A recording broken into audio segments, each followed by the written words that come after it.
what's up you guys? My name is Wolf, and welcome back to LEGO Arts. So, in the last episode, we covered over my custom showcase of Bendy and the Ink Machine. So now, we are back here with with Wave 3 of the Kingdom Hearts franchise, and this time it's LEGO Kingdom Hearts Birth by Sleep. So these minifigures I've been working on for a while, and these were actually like the first ones, like the first minifigures I've ever made with the 3D printing. Like, you recall, in Bendy, there were some 3D elements, but these were the first ones that I ever did with, like, some 3D builds.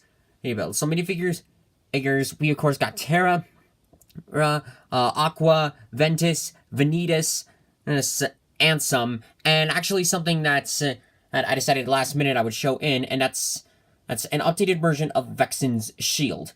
Because if you remember, when I did Wave 2 involving the organization, I mentioned that, and I found the shield a little bit, like, I think, too big, because it was made of cardboard. So I decided to sculpt this out of molding clay. I used, like, a translucent blue shield, as like a base. As you can see, like, the hand is in there, so, let me grab Vexen for one quick second.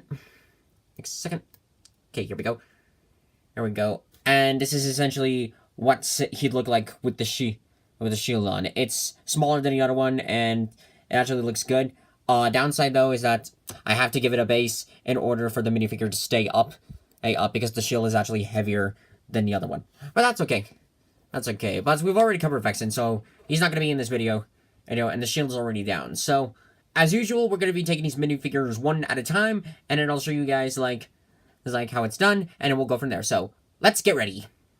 Alright, so first up on our list is Terra Hera.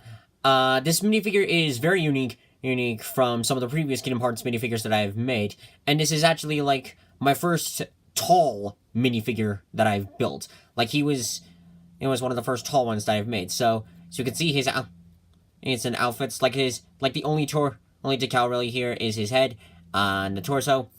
There's not really a decal on the back, because I found it actually pretty simple to make.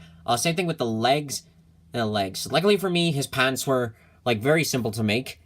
Because I built this minifigure based off of a Toy Story minifigure that I had lying around, and that the only decals I could really make for the minifigure were the shoes. Luckily for me, Terra's pants are actually pretty simple.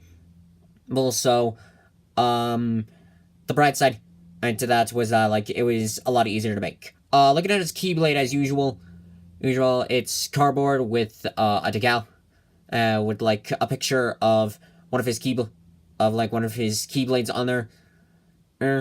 I think this came out pretty good. His hairpiece, I tried to get it as close to it as in the game. It didn't really. I'm not entirely sure if I was right or. Whoops, sorry.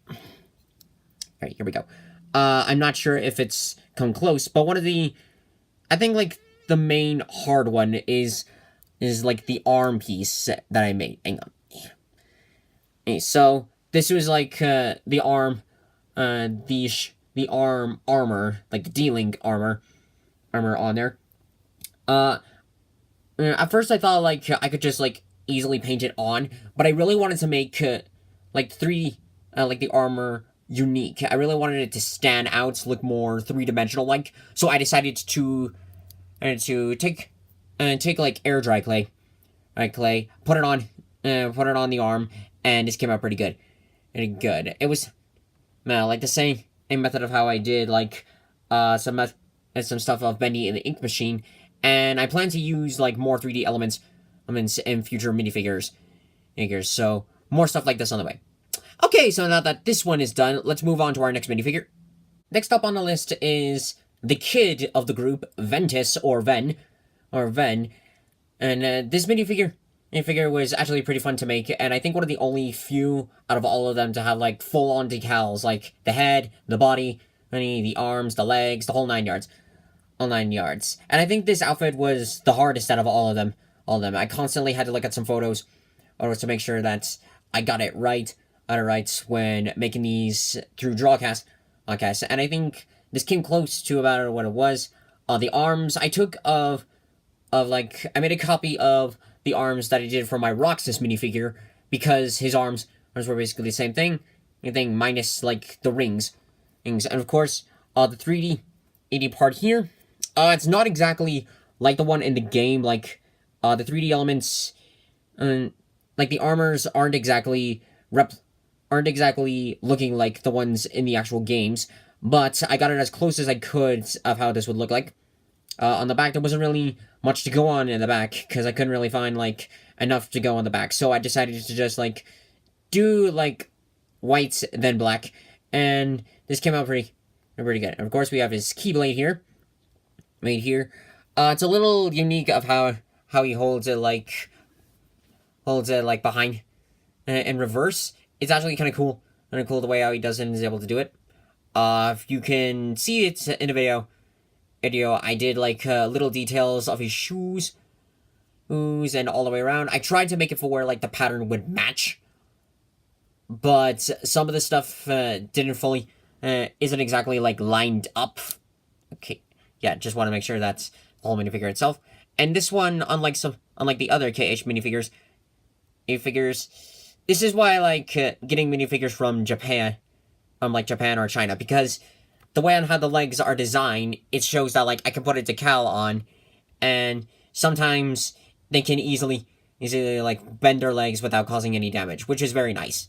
And his hairpiece is of course like Roxas's, but I made this one more gold to show like my different shades between the two. I had to look at photos of that one especially to officially confirm like if Roxas's hair is lighter or darker. Like whose hair is lighter, whose hair is darker. But this minifigure was very fun to make, and I'm glad I got the chance to do it. So now let's move on to our next minifigure. Next up on our list is the girl of the group, and I think like the main hero of the Birth by Sleep trio, Aqua.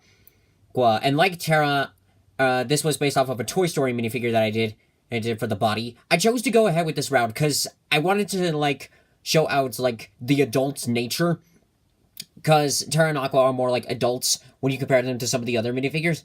That's why I made like my Organization 13 like much taller than it probably should have been. But I didn't want to get like a whole bunch of Toy Story minifigures and try to do that. No, that would have taken me forever. So, I'm only gonna do like this stuff like rarely in a few minifigures, like use a Toy Story legs and arms for like on few rare occasions. So, this won't be like a build that I do often, but I do want to show like the rest of the stuff. So here's her Keyblade. Keyblade looks very cool. And she is like the only minifigure that I really have that shows more 3D elements. So like, you see like the armor on this side, and of course she's got the armor on the other side. Once again, I tried to make it as close as I could with like the minifigure, and also make sure that she can move the arms with little to no effort. There we go. Her legs, they can sort of move. They can kind of move, like front and back, but because like this is in the way, and that this is made of molding clay, I can't fully extend them back. And the way on how these pieces are glued onto the minifigure, her legs can't fully extend back. But there's also a decal on the back. Like with Terra, I tried to like paint her legs to as accurate as I could. To what she looks like in the game. The hairpiece was sort of a challenge, but at the same time not. I tried to make it for where like every minifigure would have like different hair pieces, but I saw that Aqua's hair was roughly close to how Shion's looks like. So I decided to take that minifigure and based off the hair for Aqua, and this looks like it came out pretty good, and I'm actually satisfied with this one. Okay, so now let's move on to our next minifigure. Next up on our list is the villain of the group, the master of the inverse, the boy in the mask, is Vanitas. This minifigure is my favorite villain to make in the Kingdom Hearts series. I really like this minifigure. He's very cool. Of course, he has his Void Gear Keyblade, which I think printed off very nicely. Like with Terra and Aqua, the only decals really is his torso, so like we got the printing on the back, a little bit on the front and back, came out pretty cool. His legs, I was almost tempted to do decals of this, but I decided it's just like, this actually seemed simple enough, so I'll just paint the legs, things that I think will be fine. It's not really my best work, but it looks okay for the most part. It's same thing, a little painting on the hands. His hairpiece. Hairpiece is the same thing like Sora's. His face is like Sora, Rox's, and Vanitas's, but I modified it a little bit to give him more like an angry kind of look. Like, so I don't know if you can tell in the video, but like he's got his yellow eyes and like sort of the frown and look. And also, hang on, let me remove his head. Here we go. There you go. And his head is also, as you can see, has molding clay to represent like the silver chin part that Vanitas has in the game. My original idea was to have like the hairpiece be removable, so like I could put a mask on. But the way on how the clay dried, the hairpiece is now stuck on him, so I can't really take it off. But that's okay. That's okay in general. That just shows that if I do another Vanitas minifigure, I'll have to like think outside the box for that one. But I'm really satisfied with this minifigure, and I hope you guys are too. So now let's move on to our final minifigure. Last up on our list is the Seeker of Darkness himself, Ansem. And this minifigure was a little bit interesting to do.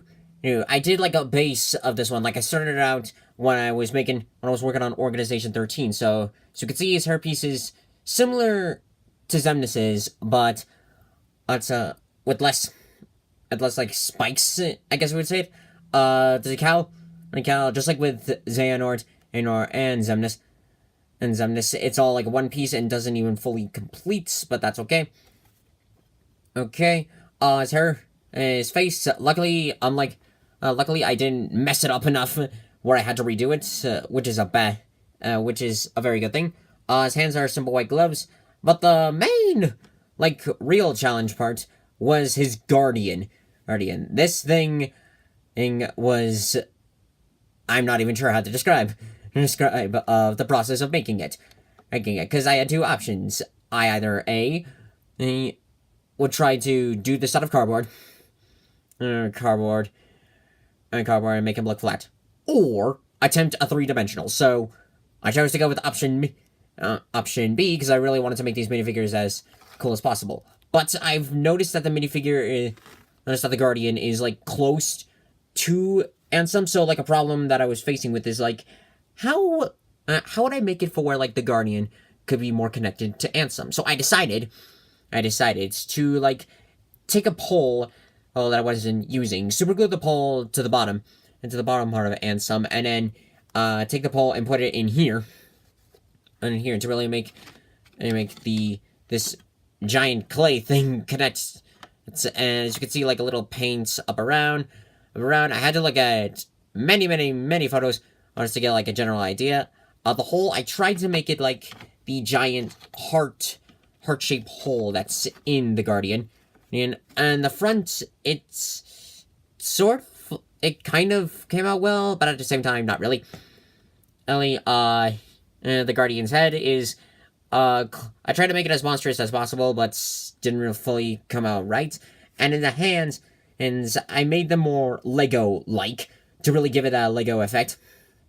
But, so yeah, not really like my finest work, but I think like this comes out as pretty good. And also, so like with Vexen, because there was like a whole bunch of clay, I had to put this on a base, to keep it like all even out, and that way everything is in support. But in general, I think this came out pretty cool. So, let's go ahead and wrap the video up. And that's it for this episode of LEGO Arts. I really hope you guys enjoyed this video. This is technically like originally was gonna be like the last Kingdom Hearts wave, but lately I've been coming up with some new ideas as to like some more Kingdom Hearts minifigures I could make. They might just not get done immediately because it could take some time to get the parts needed to make them. But if you guys, I have some ideas as to what's coming in the future. However, though, I'm kind of beginning to run out of ideas as to like some new projects I could make. Like I have a few ideas coming in, like some more Bendy and the Ink Machine, Justice League. I have. I'm sort of working on Avengers, but at the same time, that process is coming a bit slow, so that could be a while. But if you guys have like some ideas for me, like some stuff I could do, feel free to let me know. Cause I want to keep doing this series. I want this to be like a constant series on the channel. So if you guys have some ideas that I could try out, maybe some Legos that no one else might have attempted yet, feel free to give me some suggestions. So for now, thank you guys so much for watching this video.